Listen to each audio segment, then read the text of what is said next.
Mister हैरत और mister नाक दोनों पड़ोसी थे और अक्सर साथ साथ रहते थे। उनकी दोस्ती बहुत पुरानी थी। गांव वाले उनकी दोस्ती की मिसाल देते थे, लेकिन एक बात बहुत बारी थी कि दोनों दोस्त अक्सर बेपर की आड़ा करते थे और जिस बात पर अड़ जाते थे इससे पीछे न हटते। एक दफा मिस्टर हैरत कहने लगे, मैंने अलिफारती हुई गायें देखी हैं जो परिंदों की तरह अलिफारती हैं। ये सुनकर मिस्टर नाक ने जवाब दिया, और मैंने हथौड़े और कीले खेतों में अलिफाकती देखी है। ये जवाब सुनकर मिस्टर हैरत का मुंह हैरत से खुले का खुला रह गया। एक दिन मिस्टर हैरत और मिस्टर नाक लकड़ियां लेने जंगल में जा रहे थे। मिस्टर नाक ने पूछा, मेरे दोस्त, क्या तुम्हारे पास नया कुल्हाड़ा है? हाँ, नया है, मिस्टर हैरत ने कहा, और ऐसा कुल्हाड़ा तुमने पहले कभी ना देखा होगा। ये सिर्फ लकड़ियां ही नहीं काटता बल्कि पत्थरों को भी काट देता है।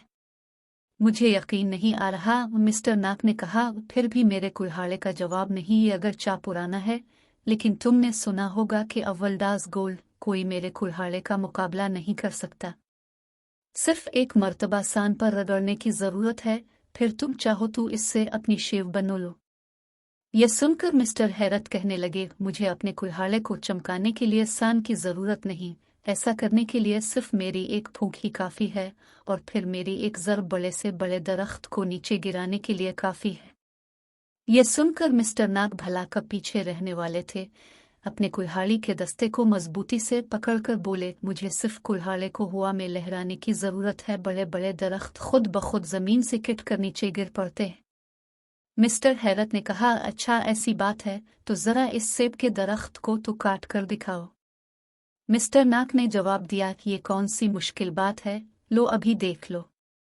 ये कहकर जो ही उन्होंने कुल्हाड़ा हवा में लहराने के लिए अलिफाटे आलिफ उनकी कनपटी पर एक जोरदार मुक्का पड़ा और मिस्टर नाक अलिफा चेलकर दूर जा पड़े। मिस्टर हैरत, ये क्या बदतमीजी है? वो दर्द से चला हुए। ये मेरी बदतमीज छूटिए नहीं है मिस्टर नाक, मैं ऐसी हरकत कभी नहीं करता। मिस्टर हैरत बोले। अब जो मिस्टर नाक ने देखा कि बाग का माली मजीद पिटाई करने के लिए आगे बढ़ रहा था, फिर तो आप समझ ही सकते हैं कि दोनों गप्पो दोस्त वहां से किस तरह रफू चक्कर हुए होंगे। खिज़ां का मौसम आया तो मिस्टर हैरत और मिस्टर नाक ने अपनी बंदूकें साफ की और शिकार को निकल खड़े हुए। रास्ते में मिस्टर हैरत कहने लगे, पाओ हम किसी रीछ को तलाश करें, हम आसानी से मार लेंगे। मिस्टर नाक ने यह सुनकर हैरत का तमस्खुर आड़ा और कहा, एक क्या, मैं तो 1 दर्जन रीछों को एक साथ मार सकता हूँ। मुझे याद है कि जब मैं छोटा सा था तो मैंने 1 घंटे में 2 दर्जन खरगोश शिकार किए थे। यह सुनकर मिस्टर हैरत भला कब पीछे रहने वाले थे, बोले, और जब मैं बच्चा था तो एक वक्त में इतने खरगोश शिकार कर लेता था कि मुझे उनको ले जाने के लिए छकड़े मंगवाने पड़ते थे। इसलिए मैं सिर्फ मोटे मोटे खरगोश ले जाता और बाकी को आहे के लिए छोड़ देता था। इसमें हैरानी की कौन सी बात है? मिस्टर नाक ने कहा, और मैंने एक दफा गंदुम के दाने जितनी गोली से 14 मुर्गा बयां गिरे ली थी। मिस्टर हैरत कहाँ पीछे रहने वाले थे, तेजी से बोले, तुम्हें मालूम है एक दफा मेरे साथ किया हुआ कोई मामूली सा वाकया हुआ होगा। मिस्टर नाक ने तंजिया अंदाज में लुकमा दिया, असल वाकया तो मेरे साथ हुआ था।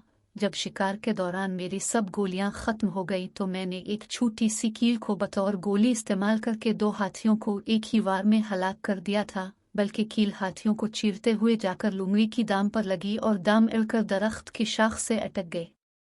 मिस्टर हैरत ने इस वाकये का कोई असर न लिया और अपनी डायना में बोलते गए, पिछले साल मैंने अपनी बंदूक में गोली की जगह खाने में इस्तेमाल होने वाले मसाले डाल दिए और मुर्गाबियों को निशाना बनाकर एक ही हमले में 7 मुर्गाबियों को गिरा दिया। जब मैं उन्हें अलिफा टेनी गया तो वो रोस्ट हो चुकी थी, जिन्हें मैं मज़े ले लेकर कई रोज तक खाता रहा। बेहतर यह है कि तुम शिकार वगैरह छोड़कर किसी घर का बावर्ची खाना संभाल लो। मिस्टर नाक ने चोट की। इसी तरह लड़ते झगड़ते हुए दोनों वापस अपनी बस्ती पहुंच गए। हालांकि दोनों शिकार के लिए निकले थे, लेकिन उन्हें गप्पे हाँकने से फुर्सत ही कब थी कि वो शिकार करते। बस्ती में घरों के बाहर गीले कपड़े रस्सियों पर सूख रहे थे। मिस्टर नाक ने बंदूक अलिफाटियाई और एक सूखी हुई टोपी को निशाना बनाया ताकि मिस्टर हैरत पर अपनी निशानाबाजी का रोक जमाने का मौका मिल सके। मिस्टर हैरत ने भी अपनी बंदूक अलिफा टेली। तब जो दोनों की बंदूकें चली तो सूखे हुए कपड़ों में गोलियां छेद कर गई। ये मंजर देख को दोनों कह लगाने लगे। उधर गोलियों की आवाज सुनते ही बस्ती के लोग बाहर निकल आए और ये देखकर मिस्टर हैरत और मिस्टर नाक ने उनके कपड़े गोलियों से छलनी कर दिए हैं, उनके पीछे भागे और पकड़कर दोनों की खूब मुरम्मत की। इसके बाद कई रोज तक तो दोनों की हिम्मत ना पड़ी, लेकिन बेपैर की आड़ आने से वो कहाँ बाज रहने वाले थे। उन्हीं दिनों खुदा का करना ऐसा हुआ कि मिस्टर हैरत की झोंपड़ी को लालटेन से आग लग गई और फैलते फैलते मिस्टर नाक के स्टोर रूम तक पहुंच गए। उनके पड़ोसी मदद को भागे कि आग बुझाएं, लेकिन दोनों दोस्त आग पर काबू पाने के बजाय ऊंची हाँकने लगे। मिस्टर नाक ने फरमाया, मेरा ख्याल है कि आग जमे हुए दूध से बेहतर तौर पर बुझाई जा सकती है। मिस्टर हैरत ने कहा, जमे हुए दूध के मुकाबले में शहद ज्यादा बेहतर है। इस वक्त जो आग लगी हुई है, इस पर एक ड्रम शहद फेंक दिया जाए तो आग फौरन बुझ जाएगी। अभी वो बातें ही कर रहे थे कि उनके घर की छत सामान समेत जलकर जमीन पर आ गई। मिस्टर हैरत और मिस्टर नाक पर छत का साया भी ना रहा। ये देखकर दोनों को एहसास हुआ कि कितना भारी नुकसान हो गया। दोनों एक दूसरे के गिले लग गए और धाड़े मार मार कर रोने लगे। इस दिन के बाद से अब तक मिस्टर हैरत और मिस्टर नाक बेघर हैं। दोनों ने खामोशी इख्तियार कर ली है। अब पड़ोसी भी अमन और सुकून से हैं।